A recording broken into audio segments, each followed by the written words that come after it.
اخلاص نے اپنی رفتار مزید تیز کر دی۔ شاویز بھاگتا ہوا اس کے سامنے آیا تھا۔ اخلاص رک گئی تھی۔ اخلاص آئی ایم سوری اس دن کے لیے جو میں نے کہا تھا، وہ صرف مذاق تھا، کیا تم اس وجہ سے ناراض ہو؟ شاویز نے اپنے پلان پر 1000 بار لعنت بھیج کر اس سے پوچھا تھا۔ نہیں، میں تم سے ناراض نہیں ہوں، میں وہی کر رہی ہوں جیسا تم چاہتے تھے۔ اخلاص نے غصے سے کہا تھا۔ میں کیا چاہتا تھا؟ شاویز نے ناسمجھی سے کہا تھا۔ یہی کہ میں تم سے دور ہو جاؤں اور بات نہ کروں۔ میں نے سوچا تھا تم اتنے چالاک نہیں ہوگے، لیکن تم تو بہت تیز نکلے۔ تم نے پہلے مجھ سے فرینڈ شپ کی تاکہ تم اپنے دوستوں کو بتا سکو کہ ہر لڑکی تمہارے ہاتھ کی بنائی ہوئی ہے اور تم جب جسے چاہو استعمال کر سکتے ہو، اور پھر جب دل بھر گیا تو اگنور کرنا شروع کر دیا تاکہ میں ان باقی چیپ لڑکیوں کی طرح تمہارے ارد گرد گھومتی رہوں۔ اخلاص کی آنکھیں نم ہوئی تھیں۔ لیکن نہیں شاویز افندی، میں ہوں اخلاص ملک، میرا اپنا ایک سٹینڈرڈ ہے، اور تمہیں پتہ ہے مجھے افسوس ہو رہا ہے کہ میں نے تم جیسے انسان کے ساتھ دوستی کی جس کو دوستی کا مطلب تک نہیں پتہ۔ You use me Shavez, you use me. اور آخری بات پر اخلاص کی آنکھوں سے ایک آنسو گرا تھا جو شاویز کے دل پر ایک پتھر کی طرح لگا تھا۔ شاویز یک تک اسے دیکھتا رہا۔ وہ اسے اپنی صفائی دینا چاہتا تھا لیکن اس کے ہونٹ اس کا ساتھ نہیں دے رہے تھے۔ وہ تو اخلاص کے ان الفاظ سے ہی کھو گیا تھا کہ کتنی نفرت تھی، کتنی حقارت تھی اس میں۔ پتہ ہے میں دوست نہیں بناتی، اس لیے نہیں کہ مجھ سے کوئی دوستی نہیں کرنا چاہتا، بلکہ اس لیے کہ میں جن کو دوست بناتی ہوں میں ان کو کھونے سے ڈرتی ہوں۔ مجھے لگا تم سب سے مختلف ہوگے، لیکن تم تو سب سے گھٹیا نکلے۔ اخلاص آگے بڑھ گئی تھی اور شاویز کسی پتلے کی طرح وہاں کھڑا رہا۔ اسے سمجھ نہیں آئی تھی کہ اخلاص کو کس نے اسے اتنا بدظن کیا تھا۔ وہ تو اسے چھوڑ نہیں رہا تھا، وہ تو اسے دعاؤں میں مانگ رہا تھا۔ یہ کیا ہو گیا تھا؟ اس کا دل ایک بار پھر ایک بوجھ کے نیچے دب گیا تھا، لیکن شاید یہ بوجھ بہت بھاری تھا کہ اس کا دل اس سے اٹھا ہی نہیں پائے، کیونکہ اس دفعہ یہ کوئی عام بوجھ نہیں تھا، کسی معصوم سی گڑیا کا دل توڑنے کا بوجھ تھا۔ اسے لگا وہ اس بوجھ کے ساتھ ایک قدم بھی نہیں چل سکے گا، لیکن وہ اپنے اٹھتے قدموں کو دیکھ کر حیران تھا۔ وہ اپنے دل کی طاقت کو دیکھ کر حیران تھا کہ کیا چیز ہے جو ابھی بھی امید کے ساتھ چل رہا تھا۔ ایک امید ہی تو تھی اسے کہ اللہ سب کچھ ٹھیک کر دے گا، اور یہ امید ہی کافی تھی اب اس کے لیے۔ شہریار فجر کو لے کر ایک شاندار مال میں آیا تھا۔ یہ 5 منزلہ عمارت تھی جو سفید اور بلو کلر کی ٹائل سے سجائی گئی تھی۔ اس مال میں ہر طرف شیشے لگے ہوئے تھے، اور اس سب میں سب سے زیادہ پرکشش درمیان میں لگا وہ فاؤنٹین تھا جس کے اطراف میں ہر طرف خوبصورت پھول لگے ہوئے تھے۔ وائفی یہ ڈریس دیکھ لیں۔ شہریار نے اسے ایک ریڈ کلر کی برائڈل ڈریس دکھائی تھی جو گھٹنوں تک آتی تھی، اور اس پر بہت ہی ہیوی کام کیا گیا تھا۔ فجر نے ایک ناگوار نظر اس پر ڈالی تھی۔ نہیں، میں یہ نہیں لوں گی۔ فجر نے ایک کریم کلر کی ڈریس ہاتھ میں پکڑی تھی، یہ بھی گھٹنوں تک آتی تھی، لیکن شہریار والے ڈریس کی نسبت اس پر زیادہ کام نہیں ہوا تھا۔ نہیں وائفی، ہم ویڈنگ ڈریس یوز کر رہے ہیں، کسی کی میت پر جانے کا سامان نہیں۔ شہریار نے اس کے رنگ کو دیکھ کر کہا تھا۔ فنکشن کس کا ہے؟ فجر نے پوچھا تھا۔ ہمارا ہے وائفی، شہریار نے فرمانبرداری سے جواب دیا تھا۔ تو تم جاؤ اپنا سوٹ دیکھو، کیا تم نے کبھی میری پسند سے دیکھا ہے؟ فجر نے دونوں ہاتھ کولے پر رکھ دیے تھے۔ وہ اس لیے وائفی کیونکہ تم نے کبھی میرے لیے کپڑے لیے ہی نہیں، شہریار اس کے قریب آتے ہوئے بولا تھا۔ ہاں تو صحیح ہے، تم میرے لیے ڈریس لے لو اور میں تمہارے لیے لے لوں گی۔ فجر نے حل پیش کیا تھا۔ اوکے، شہریار مان گیا تھا، لیکن یاد رکھنا اگر تم نے میرے لیے یہ والا کلر لیا تو میں بھی تمہارے لیے وہ کلر لوں گی جس میں تم بالکل جوکر لگو گی۔ فجر نے اسے دھمکی دی تھی۔ دھمکی دے رہی ہو وائفی؟ شہریار نے ایک آئیبرو اٹھا کر پوچھا تھا۔ جو تم سمجھو۔ فجر مسکراتے ہوئے آگے بڑھ گئی تھی۔ شہریار نے آخرکار ایک مرون کلر کی ڈریس اس کے لیے چوز کی تھی جس پر فجر نے منہ کے زاویے بگاڑے تھے، لیکن پرواہ کسے تھی؟ اب وہ دونوں شہریار کے کپڑے لینے کے لیے مینس کلوتھنگ سٹور میں آئے تھے۔ فجر نے باقی تمام سوٹ چھوڑ کر کریم کلر کا ایک 3 پیس سوٹ نکالا تھا اور بھوری آنکھوں میں ناگواری سی پھیلی تھی۔ نہیں، تم یہ نہیں لے سکتی، تمہیں کوئی اور لینا ہوگا، شہریار نے احتجاج کیا تھا، اور فجر بس مسکرائی تھی۔ شہریار کو کریم کلر سے سخت چڑ تھی اور اس کے وارڈروب میں ہر کلر کے کپڑے تھے سوائے کریم کلر کے، اور یہ بات فجر نے شاویز سے پوچھ لی تھی۔ نہیں، ہم نے ڈیل کی تھی، فجر نے اسے یاد دلایا تھا، اور شہریار کو پہلی بار کسی ڈیل میں اپنا نقصان دکھا تھا۔ دیکھو میں نے تمہارے لیے کتنا اچھا ڈریس چوز کیا ہے اور تم نے کتنا بکواس، شہریار نے ناگواری سے کہا تھا، اور اس کے اس انداز پر پیچھے کھڑے اسٹاف اور اس کے اپنے گارڈز بھی حیران تھے۔ وہاں پر کوئی کسٹمر نہیں تھا کیونکہ شہریار نے مال بک کیا ہوا تھا۔ شہریار بھی کچھ اور کہتا کہ ایک لڑکی اس کے قریب کھڑی ہوئی تھی، وہ غالباً وہاں کی اسٹاف ممبر تھی۔ Sir can you give me your autograph? اس لڑکی نے مؤدب سا پوچھا تھا۔ یس شیور، شہریار نے اس کے ہاتھ سے پین لیتے ہوئے کہا تھا، اور فجر نے ناگواری سے اس منظر کو دیکھا تھا۔ وہ وہاں سے آگے بڑھ کر سیلز مین کے پاس کھڑی ہو گئی تھی اور اب وہاں پہ وہ سوٹ کو پیک کرا رہی تھی۔ بھوری آنکھوں نے وہاں تک اس کا تعاقب کیا تھا۔ میم، آپ نے سر کا ناپسندیدہ کلر کیوں اٹھایا، حالانکہ یہاں پر تو اور بھی بہت سے خوبصورت رنگ ہیں؟ اس کیشیئر بوائے نے تجسس سے پوچھا تھا۔ اس کو بدلہ کہتے ہیں، فجر نے سرگوشی کی تھی، ایسی کہ وہ صرف لڑکا ہی سن سکے، اور پھر وہ دونوں ہنس پڑے۔ شہریار اس لڑکی کو وہیں چھوڑ کر ان کے قریب آیا تھا۔ چلے وائفی، شہریار نے ایک ناگوار نظر اس لڑکے پر ڈالی تھی اور فجر کو لیے آگے بڑھ گیا تھا۔ شاویز اپنے روم میں پریشانی سے ادھر ادھر چکر کاٹ رہا تھا اور مسلسل موبائل پر ایک نمبر ملا رہا تھا۔ لیکن مخالف اتنا سخت بنا ہوا تھا کہ فون کو اٹھانے کی زحمت بھی نہیں کر رہا تھا۔ لیکن شاویز بھی ہار ماننے والوں میں سے نہیں تھا۔ آخر مسلسل 3 گھنٹوں کی کوشش کے بعد مخالف نے کال اٹھائی تھی۔ شاویز نے بے اختیار شکر کے کلمات ادا کیے تھے۔ کیا مسئلہ ہے تمہیں؟ کیوں بار بار کال کر رہے ہو؟ اخلاص غصے میں بولی تھی۔ اخلاص دیکھو میری بات سنو، تمہیں جس نے جو بھی کہا ہے ویسا کچھ بھی نہیں ہے۔ شاویز نے اپنی صفائی دینی چاہی تھی۔ ہاں سناؤ، اب کوئی اور نئی کہانی ہے، اور تمہیں پتہ ہے میں یقین بھی کر لوں گی کیونکہ میں تمہاری طرح چالاک نہیں ہوں نا۔ اخلاص غصے اور غم کے ملے جلے تاثرات سے بولی تھی، لیکن غم غالب تھا اور شاویز اسے اچھی طرح سے محسوس کر سکتا تھا۔ اخلاص پلیز کیا آپ میری بات سنیں کہ میرا مقصد آپ کو ہرٹ کرنا ہرگز نہیں تھا۔ شاویز نے اسے کام کرنے کے لیے آرام سے بات کی تھی۔ آپ کا جو بھی مقصد تھا مسٹر شاویز، لیکن آپ نے مجھے اپنے مفاد کے لیے استعمال کیا ہے اور یہ میں کبھی نہیں بھول سکتی، اخلاص نے غم سے کہا تھا۔ میں آپ کو نہیں بتانا چاہتا ہوں میں نے آپ کو استعمال نہیں کیا، میں نے تو آپ کو اپنا بنانا چاہا۔ شاویز کا لہجہ ٹوٹا ہوا تھا۔ اسے سمجھ نہیں آ رہی تھی یہ لڑکی اس سے چند دنوں میں اتنا بدگمان کیسے ہو گئی۔ اور میرے ماتھے پر تو بے وقوف لکھا ہے نا، میں نے خود آپ کو یہ سب کہتے ہوئے سنا ہے۔ اخلاص نے بات بتا دی تھی، اور بس یہ مضبوط بننے کی ہمت یہیں تک تھی۔ کہاں؟ کب سنا ہے آپ نے؟ شاویز بے یقینی سے بولا تھا۔ اسے اخلاص کے رونے کی آواز آئی تھی۔ اخلاص آپ رو رہی ہیں؟ آپ پلیز کچھ تو بولیں یار، میں نے نہیں کیا ایسا کچھ بھی، میں آپ کے بارے میں ایسا سوچ بھی نہیں سکتا، آپ میرا یقین کریں۔ شاویز کے دل کو کچھ ہوا تھا، اس کی حالت دیوانوں کی طرح ہو رہی تھی، لیکن دوسری جانب مکمل خاموشی تھی۔ شاید کال ڈسکنیکٹ ہو گئی تھی۔ شاویز کے سمجھنے کی صلاحیت جواب دے گئی تھی۔ اس کی حالت اس وقت کسی پاگل کی طرح تھی۔ آج کا سورج بھی طلوع ہو گیا تھا، آج جمعے کا دن تھا اور آج فجر اور شہریار کا ولیمہ تھا۔ اخلاص کو آج ایک اور دھچکا لگنے والا تھا۔ فنکشن شہر کے سب سے بڑے ہال میں منعقد کیا گیا تھا۔ سب کچھ شہریار نے خود ارینج کیا تھا۔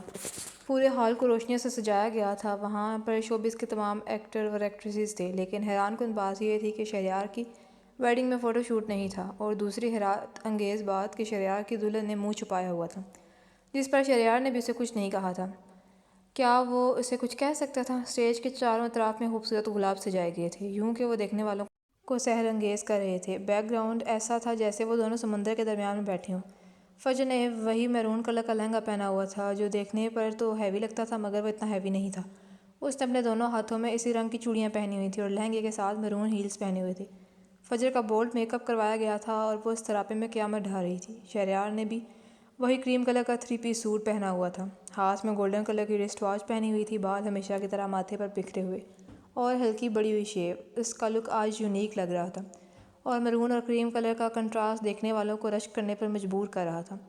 سعدیہ بیگم نے دل سے اپنی بیٹی کی خوشیوں کی دعا کی تھی۔ انہوں نے اسے آج اس طرح خوش دیکھ کر بے اختیار اپنے رب کا شکر ادا کیا تھا۔ شاویز نے بلو کلر کی پینٹ شرٹ پر گرے کلر کا کوٹ پہنا ہوا تھا، ہاتھ میں بلو کلر کی واچ پہنے، بالوں کو جیل سے سیٹ کیے ہوئے وہ آج کافی اچھا لگ رہا تھا۔ اس کی متلاشی نظریں کسی کو ڈھونڈ رہی تھیں، مگر وہ اسے کہیں بھی نظر نہیں آئی۔ آخر تھک کر وہ اسٹیج پر چڑھ گیا۔ السلام علیکم آپی، آج آپ بہت پیاری لگ رہی ہیں، شاویز نے محبت سے کہا تھا۔ وعلیکم السلام، تھینک یو۔ فجر مسکرا دی تھی۔ اچھا تو اب میں سمجھا آپ کو بھائی کے بارے میں اتنی معلومات کیوں چاہیے تھی۔ شاویز نے آنکھ دبائی تھی اور شہریار حیران سا اس کے سامنے تھا۔ تم نے بتایا ہے صحیح ہے؟ شہریار بے یقینی سے کہہ رہا تھا۔ ہاں مائی ڈیئر ہسبینڈ، فجر مسکراتے ہوئے بولی تھی۔ اگر اب میں اسٹیج پر نہ ہوتا تو میں تمہیں بتاتا، شہریار غصے سے بولا تھا۔ ارے بھائی چل کریں، آج آپ کا ولیمہ ہے، انجوائے۔ شاویز عزت سے نیچے اتر گیا تھا کیونکہ اسے پتہ تھا اگر کچھ اور وقت وہاں پہ رکا تو جنگ عظیم سوم جڑی ہوگی۔ شاویز اسٹیج سے اتر کر پھر سے اخلاص کو ڈھونڈنے لگا تھا، لیکن وہ اسے نظر نہیں آئی تھی۔ وہ تھک کر چیئر پر بیٹھا ہی تھا کہ اسے سامنے اسٹیج پر دور دشمنے جہاں لائٹ پنک کلر کی میکسی میں نظر آئی تھی۔ اس نے لائٹ میک اپ کیا ہوا تھا، لیکن نقاب کے باعث وہ اب بھی صرف اس کی سیاہ موٹی آنکھیں ہی دیکھ سکا تھا۔ اس نے دونوں ہاتھوں میں نازک انگوٹھیاں پہنی ہوئی تھیں جو اس کے خوبصورت ہاتھوں کو اور بھی خوبصورت بنا رہی تھیں۔ شاویز تو نظر ہٹانا بھول گیا تھا، اخلاص نے اسے نہیں دیکھا تھا۔ وہ فجر سے کچھ کہہ رہی تھی، اب وہ اسٹیج سے نیچے اتر رہی تھی کہ شاویز کی آنکھیں اس کا تعاقب کر رہی تھیں، لیکن وہ اس کی نظروں سے اوجھل ہو گئی تھی۔ اس نے نظر ادھر ادھر دوڑائی تھی، لیکن وہ اسے کہیں بھی نظر نہیں آئی۔ وہ اٹھ کر اس جگہ آ گیا تھا جہاں اخلاص کھڑی تھی۔ کسی نے اسے پیچھے سے آواز دی تھی، Shavez darling come let's have a drink. وہ اس کی کوئی پرانی گرل فرینڈ تھی۔ شاویز نے ایک ناگوار نظر اس پہ ڈالی تھی۔ کیا تم شہریار بھائی سے ملی؟ اس نے اس لڑکی سے پوچھا تھا۔ نہیں ابھی نہیں، اس نے سادہ سا جواب دیا تھا۔ جاؤ وہاں بھی وہ اکیلے ہیں، جا کر مل لو بھائی سے۔ شاویز نے سکون کا سانس لیا تھا کہ اس سے تو جان چھوٹی، ورنہ گڑیا ویسے بھی منہ پھلائے بیٹھی ہے، اگر اس کے ساتھ دیکھ لیتی تو پتہ نہیں کیا کرتی۔ وہ آگے بڑھنے ہی والا تھا کہ پیچھے سے اسے گلاس ٹوٹنے کی آواز آئی تھی۔ شاویز نے پیچھے مڑ کر دیکھا تو اخلاص کی آنکھوں میں اس وقت ڈھیر سارا قرب تھا، اعتماد ٹوٹنے کا درد۔ اس کی سماعتوں میں بار بار بھائی کے لفظ گونج رہا تھا۔ انسان جس پر اعتماد کرتا ہے اگر وہ ذرا سی بات بھی چھپائے تو انسان کو بہت درد ہوتا ہے۔ اخلاص دیکھو، وہ کچھ اور کہتا ہے کہ اخلاص نے اسے روک دیا۔ تمہیں پتہ تھا یا نہیں؟ اخلاص نے پوچھا تھا۔ اخلاص میری بات سنو، شاویز ابھی کچھ اور کہتا ہے۔ اخلاص کی آواز تیز ہو گئی تھی۔ ہاں یا نہ؟ اخلاص جیسے کسی امید سے کہہ رہی تھی۔ ہاں مجھے پتہ تھا، شہریار بھائی اور فجر آپی کی شادی ہوئی ہے، شاویز نے اعتراف کیا تھا، اور اخلاص کے لیے اب وہاں رکنا مشکل ہو گیا تھا۔ وہ باہر کی طرف بڑھی تھی، شاویز بھی اس کے پیچھے ہی گیا تھا۔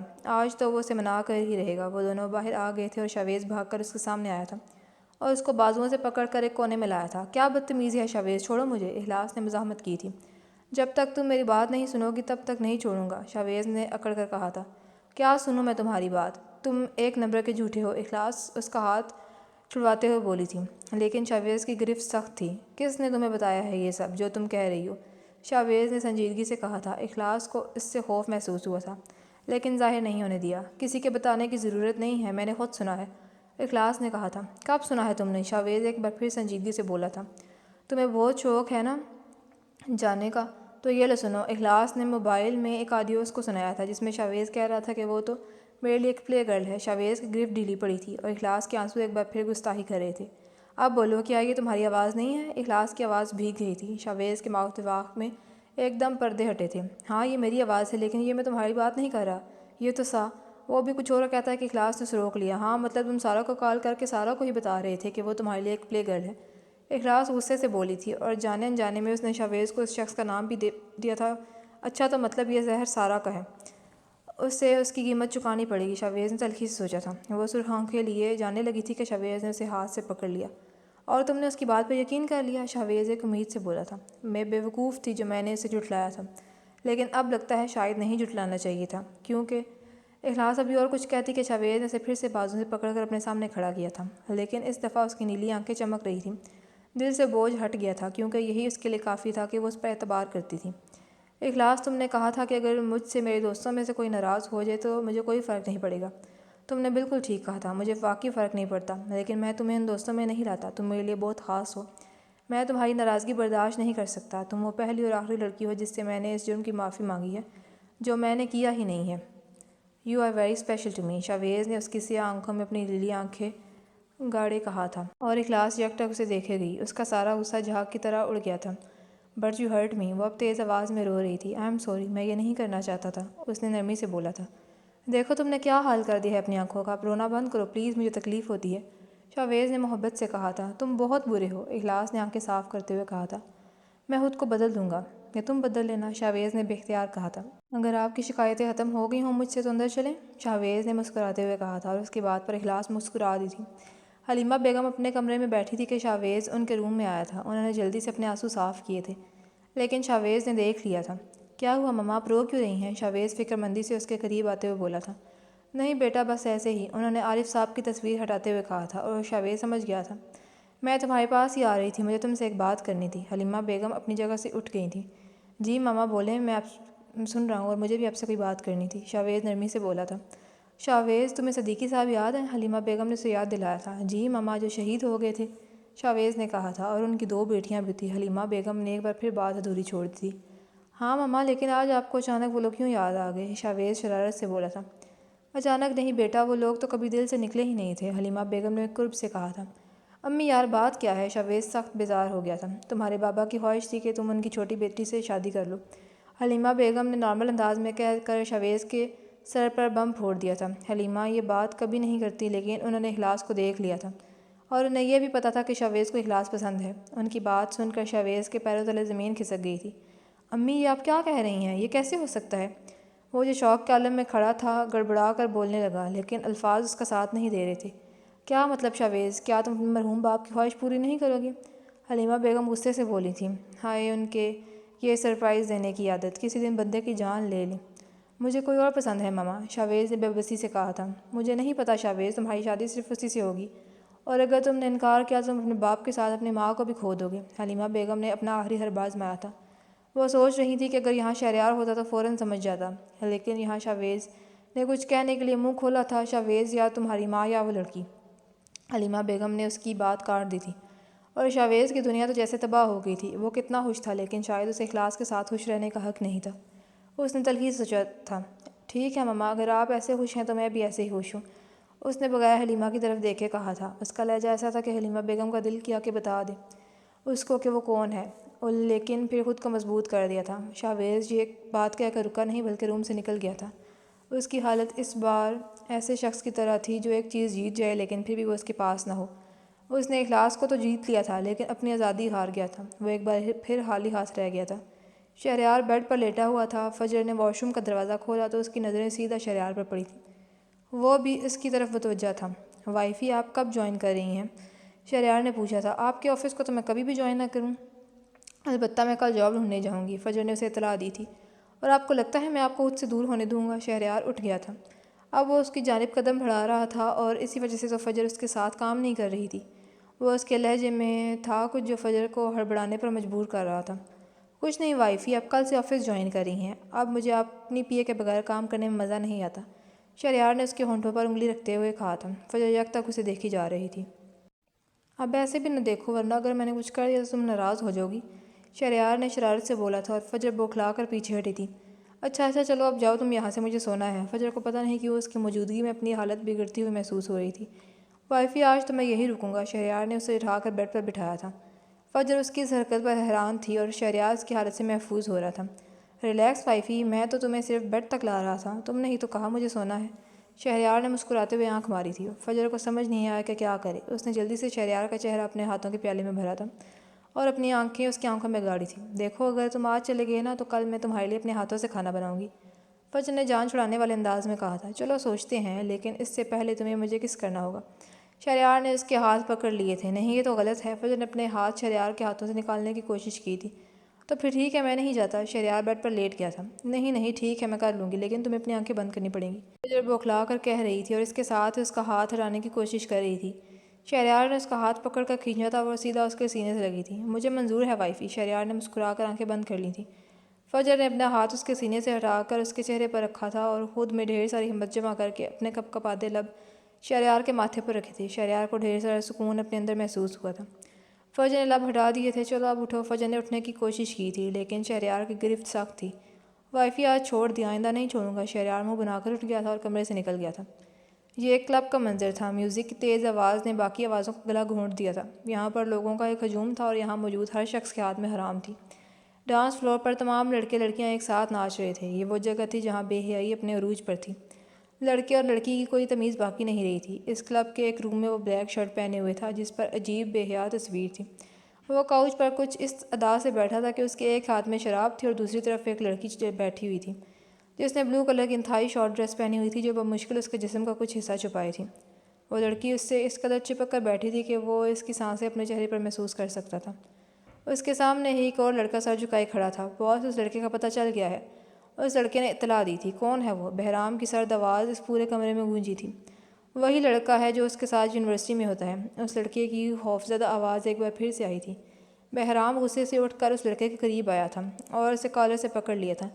مجھے وہ لڑکا ہر حال میں اپنے سامنے چاہیے، سمجھے تم؟ بہرام غصے سے دھڑا تھا اور اس لڑکے کو دور پھینکا تھا۔ یس سر۔ وہ لڑکا اٹھ کر باہر چلا گیا تھا اور پیچھے بہرام غصے سے آگ بگولا ادھر ادھر چکر کاٹ رہا تھا۔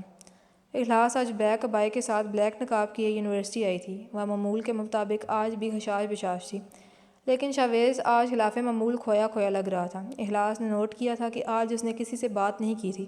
سارا جو وقفے سے اس سے کچھ بات کر رہی تھی وہ اسے بھی ڈپٹ کر چپ کرا دیا تھا۔ اخلاص کی طرف اس نے دیکھا ہی نہیں تھا۔ اس میں ہمت ہی نہیں تھی ان سے آنکھوں میں جھانکنے کی جس کے اس نے خواب دیکھے تھے۔ بریک میں سارا باہر گئی تھی۔ اخلاص اٹھ کر سارا کی جگہ پر بیٹھ گئی تھی۔ کیا ہوا ہے شاویز؟ تم بہت پریشان لگ رہے ہو، اخلاص نے نرمی سے کہا تھا۔ نہیں کچھ نہیں، بس سر میں درد ہو رہا ہے، شاویز نے نظریں چرا کر کہا تھا۔ اب وہ کیا کہتا اسے کہ کل جس کے حالات ہونے کی دعوے کر رہا تھا آج اسے ہی چھوڑ دیا؟ میں تمہاری دوست ہوں، تم مجھے بتا سکتے ہو۔ اخلاص کو اس کی بات پہ یقین نہیں آیا تھا، سو ایک بار پھر پوچھ لیا۔ کہا نہ ٹھیک ہوں، میں مر نہیں رہا۔ شاویز غصہ کرنا چاہتا تھا لیکن وہ اسے کچھ بتا بھی نہیں سکتا تھا۔ وہ اٹھ گیا تھا۔ اخلاص کو لگا وہ رو رہا ہے کیونکہ اس نے اس کی آنکھوں میں نمی دیکھی تھی۔ وہ اس کے پیچھے جانا چاہتی تھی لیکن اسے لگا شاید اسے اس وقت تنہائی کی ضرورت ہے، اس لیے نہیں گئی۔ اور باقی پورا دن شاویز کلاس میں نہیں آیا تھا، شاید وہ گھر چلا گیا تھا۔ فجر ڈریسنگ ٹیبل کے سامنے کھڑی تھی کہ اس کے فون پر کال آئی تھی۔ اس نے فون اٹھا لیا تھا۔ السلام علیکم آنٹی، کیسی ہیں آپ؟ فجر نے انتہائی خوش اسلوبی سے بات کی تھی۔ وعلیکم السلام بیٹا۔ دوسری جانب سے انتہائی خوشگواری سے بات کی گئی تھی۔ وہ دراصل مجھے تم سے بات کرنی ہے، حلیمہ نے اپنا مقصد بتایا تھا۔ جی آنٹی، آپ پوچھ کیوں رہی ہیں؟ فجر خوشگواری سے بولی تھی۔ میں چاہتی ہوں کہ آپ اخلاص کو شاویز کا نام دے دیں۔ فجر اس بات پر حیران ہوئی تھی۔ اسے شاویز پسند تو تھا، لیکن اس نے ایسا تو کچھ سوچا بھی نہیں تھا۔ آپ اپنی ماما سے بات کر لیں، میں فیصلے کا انتظار کروں گی۔ حلیمہ نے فجر کی خاموشی سمجھتے ہوئے پھر سے بات کی تھی۔ ٹھیک ہے آنٹی، میں ماما اور اخلاص سے رات تک بات کرتی ہوں، پھر آپ کو بتاتی ہوں، فجر نے نارمل انداز میں کہا تھا۔ Okay beta, take your time, مجھے امید ہے فیصلہ ہمارے حق میں ہی ہوگا۔ حلیمہ بیگم نے کال کاٹ دی تھی اور پیچھے فجر عجیب سی کشمکش کا شکار ہو گئی تھی۔ اسے اخلاص کے لیے شاویز کا پروپوزل اچھا لگا تھا، لیکن اخلاص کی شادی کا انہوں نے نہیں سوچا تھا۔ شام کو فجر سعدیہ بیگم سے بات کرنے آئی تھی۔ انہیں اس رشتے پر کوئی اعتراض نہیں تھا، کیونکہ وہ شاویز سے مل چکی تھیں۔ وہ انہیں کافی سلجھا ہوا لگا تھا۔ اب اخلاص کی رضامندی باقی تھی۔ وہ اس سے اکیلے میں بات کرنے آئی تھی۔ وہ دونوں اخلاص کے روم میں بیٹھی باتیں کر رہی تھیں۔ فجر نے موقع دیکھتے ہی بات کا آغاز کیا تھا۔ گڑیا، تمہیں شاویز کیسا لگتا ہے؟ فجر نے بغیر تہمید باندھے کہا تھا۔ کیا مطلب آپ ہی کیسا لگتا ہے؟ اخلاص اس اچانک سوال پر حیران ہوئی تھی۔ مطلب اچھا یا برا؟ فجر نے آسان سا سوال پوچھا تھا۔ اچھا ہے آپ ہی، وہ میرا دوست ہے، اخلاص نے خوش سے کہا تھا۔ فجر مسکرا دی۔ تو کیا تم اس کے بارے میں دوست سے آگے سوچنا چاہتی ہو؟ فجر نے کھل کر بات کی تھی اور اس کی بات پر اخلاص کے گال سرخ ہوئے تھے۔ فجر نے اس کی حالت دیکھ کر کہکا لگایا تھا۔ میری پیاری گڑیا، اتنا شرماؤ گی تو بات کیسے آگے بڑھے گی؟ فجر نے مسکراتے ہوئے کہا تھا۔ اس کا رشتہ آیا ہے تمہارے لیے، اگر تم چاہو تو ہم ہاں کر دیتے ہیں۔ فجر نے محبت سے اس کے چہرے کو اوپر اٹھاتے ہوئے پوچھا تھا، اور اخلاص کی آنکھوں میں آنسو آ گئے تھے۔ گڑیا، اگر تم نہیں چاہتی تو مجھے بتا دو، ہم انکار کر دیں گے۔ فجر کو لگا وہ اس رشتے کی وجہ سے رو رہی ہے۔ نہیں آپ ہی، وہ بہت اچھا ہے، آپ کو پتہ ہے اس نے بہرام سے بھی مجھے بچایا تھا، وہ میری حفاظت کرتا ہے، اخلاص نے روتے ہوئے کہا تھا۔ اس کا مطلب میری گڑیا راضی ہے؟ فجر نے مسکراتے ہوئے پوچھا تھا، اور اخلاص نے ہلکے سے سر کو جنبش دی تھی۔ فجر کا دل کیا اس معصوم گڑیا کی معصومیت پر کہہ کے لگا کر ہنسے۔ فجر رات کو اپنے اپارٹمنٹ میں داخل ہوئی تھی۔ شہریار سامنے ہال میں صوفے پر بیٹھا اپنے فون پر کچھ ٹائپ کر رہا تھا۔ آواز پر اس نے اوپر دیکھا تھا۔ فجر کو بے اختیار کھانا بنانے والی بات یاد آئی تھی، اور آج وہ آفس بھی نہیں گئی تھی۔ شہریار اب صوفے سے اٹھ گیا تھا اور قدم اس کی جانب بڑھانے لگا تھا۔ فجر کی سانس اٹک گیا تھا، لیکن شہریار اس کے پاس سے گزر کر باہر کی جانب بڑھنے لگا تھا۔ فجر کا دل بیٹھ گیا تھا، اسے لگا وہ ناراض ہو گیا ہے۔ وہ بھاگ کر اس کے پیچھے باہر آئی تھی اور اس کا ہاتھ پکڑ لیا تھا۔ شہریار نے حیرانگی سے پیچھے مڑ کر دیکھا تھا۔ فجر بے اختیار اس کے کچھ اور قریب ہوئی۔ دیکھو، میں چاہتی تھی ہم دونوں ساتھ میں کھانا بنائیں، اس لیے نہیں بنایا۔ فجر نے آنکھیں جھکا کر اسے اپنے ہاتھ کی مضبوطی سے پکڑ کر کہا تھا۔ شہریار کا ضبط ٹوٹنے لگا تھا، لیکن پھر خود کو نارمل کر دیا، کیونکہ اسے بھی تو نخرے دکھانے تھے۔ لیکن میں نے کھانا کھا لیا ہے، اسپاٹ لہجے کے ساتھ چہرے پر سرد اثرات سجائے وہ گویا ہوا۔ اس کے لیے اس لہجے میں بات کرنا کوئی مشکل کام نہیں تھا۔ اس کی ساری زندگی لوگوں سے ایسے ہی بات کرتے میں گزری تھی۔ فجر کو اس کا لہجہ ڈرانے پر مجبور کر گیا تھا، لیکن پھر خود کو سنبھال لیا۔ لیکن میں نے تو نہیں کھایا۔ اب کہ اس کی آنکھیں اٹھائی تھیں اور بھوری آنکھوں میں دیکھنے کی کوشش کر رہی تھی، لیکن شہریار نے منہ موڑ لیا تھا۔ اندر کھانا پڑا ہے، جاؤ جا کر کھا لو، وہی لہجہ، لیکن اس دفعہ اس نے اپنا دوسرا ہاتھ بھی فجر کے ہاتھوں سے رکھا اور پھر اس کی گرفت سے بہت نرمی کے ساتھ اپنا ہاتھ چھڑوا لیا تھا۔ اس کا دل تو کیا کہ یہ ہمیشہ کے لیے ہی پکڑی رہے، لیکن دل کی سن کون رہا تھا۔ نہیں کھانا مجھے تمہارے کھانا، جاؤ جا کر خود کھا لو۔ فجر نے اسے ایک دھکا دیا تھا اور جا کر اپنی گاڑی سے لگا تھا۔ شہریار نے اسے بازو سے پکڑا تھا۔ مجھے آپ کل اپنے آفس میں نظر آنی چاہیے، شہریار نے ایک ایک لفظ پر زور دیا تھا اور اسے چھوڑ کر گاڑی میں بیٹھ گیا تھا۔ فجر کو آج وہی والا پرانا شہریار لگا تھا۔ اسے شہریار پر غصہ نہیں تھا، کیونکہ غلطی اس کی تھی اور وہ ان لوگوں میں سے نہیں تھی جو اپنی غلطی کے باوجود اکڑ کر چلے۔ اب اسے شہریار کو منانا تھا۔ یہ وہی کلب تھا جہاں بہرام اس دن آیا تھا، بلکہ بہرام کی راتیں یہاں ہی گزرتی تھیں۔ یہ کلب اس کے والد کا تھا۔ اس کا باپ ایک سیاست دان تھا اور بہرام ان کی بگڑی ہوئی اولاد تھی۔ بہرام کا ہر کام ان کی مرضی کے خلاف ہی ہوتا تھا۔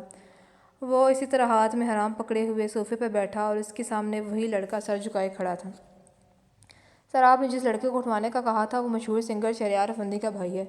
اس کو اٹھوانا صحیح نہیں ہوگا۔ اگر ہم اس لڑکی کو اٹھوا لیں تو وہ خود ہمارے جال میں پھنس جائے گا۔ وہ لڑکا اسے انفارم کر رہا تھا۔ خبردار جو اس کو ہاتھ بھی لگایا تھا وہ میری ہے، صرف میری، بہرام نے غصے سے بولا تھا۔ سر، ہم ان کو نقصان نہیں پہنچائیں گے، اگر اس طرح کریں گے تو آپ کا نام نہیں آئے گا، اس لڑکے نے اس کو سمجھانے والے انداز میں کہا تھا، لیکن انتہائی ادب سے۔ تم لوگوں کو جو بھی کرنا ہے کرو، لیکن مجھے ہر حال میں وہ لڑکا چاہیے۔ بہرام غصے سے دھاڑا تھا۔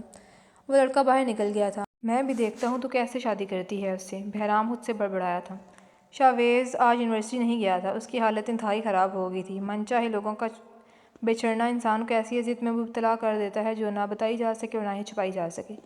شاویز کو تیز بخار تھا، وہ صبح سے اپنے روم سے نہیں نکلا تھا۔ فجر نے حلیمہ بیگم کو خوشخبری سنا دی تھی، لیکن انہوں نے شاویز کو اس بارے میں کچھ بھی نہیں بتایا تھا۔ شاویز کا تعلق ان سب میں اللہ سے مضبوط ہو گیا تھا۔ وہ جو کبھی ایک نماز نہیں پڑھتا تھا، آج 5 نمازیں پڑھنے لگ گیا تھا۔ وہ اپنے روم میں بیڈ پر لیٹا تھا کہ اسے اپنے فون کی آواز آئی تھی۔ اس نے فون اٹھا کر دیکھا تو اس پر مائی پرسن لکھا ہوا آ رہا تھا۔ اس نے کال اٹھا لی تھی۔ السلام علیکم شاویز، دوسری جانب سے بہت گرم جوشی سے سلام کیا گیا تھا، اور اس آواز میں اللہ نے شاویز کے لیے الگ ہی سکون رکھا تھا۔ وعلیکم السلام جی اخلاص، شاویز نے کٹے کٹے انداز میں کہا تھا۔ وہ مجھے میرا مطلب ہے، اخلاص نے کال کر تو لی تھی لیکن اب ہچکچا رہی تھی کہ وہ کیا سمجھے گا۔ اتنی فری ہوں میں۔ ہاں اخلاص، کیا ہوا ہے؟ میں سن رہا ہوں، اگر آپ کو کوئی مسئلہ ہے تو آپ مجھے بتا سکتی ہیں۔ شاویز پریشانی سے سیدھا ہوا تھا۔ نہیں ریلیکس، ایسی کوئی بات نہیں ہے، کوئی مسئلہ نہیں ہے، وہ بس میں کہہ رہی تھی کہ تمہاری طبیعت اب کیسی ہے؟ اخلاص نے معصومیت سے کہا تھا۔ شاویز کے لبوں پر ایک نرم سی مسکراہٹ آئی تھی۔ پتہ نہیں کیسا ہوں، تمہیں کیسا لگ رہا ہوں؟ شاویز نے عجیب سے انداز میں کہا تھا، اور اخلاص کو کہاں ایسی باتیں سمجھ آتی تھیں۔ کیا مطلب شاویز؟ تم میرے پاس تو نہیں ہو، جب مجھے کیسے پتہ ہوگا؟ اخلاص نے مسکرا کر کہا تھا۔ اسے لگا وہ مذاق کر رہا ہے۔ لیکن تم تو ہمیشہ میرے پاس ہی رہتی ہو، شاویز نے ذومعنی بات کی تھی۔ کیا ہوا ہے شاویز؟ تم ایسی باتیں کیوں کر رہے ہو؟ دیکھو مجھے فکر ہو رہی ہے، اخلاص پریشانی سے کہہ رہی تھی، اور شاویز ایک بار پھر مسکرا دیا تھا۔ لیکن اگر تم اس کی اس مسکراہٹ کو دیکھ لیتے تو تمہیں رونا آ جاتا۔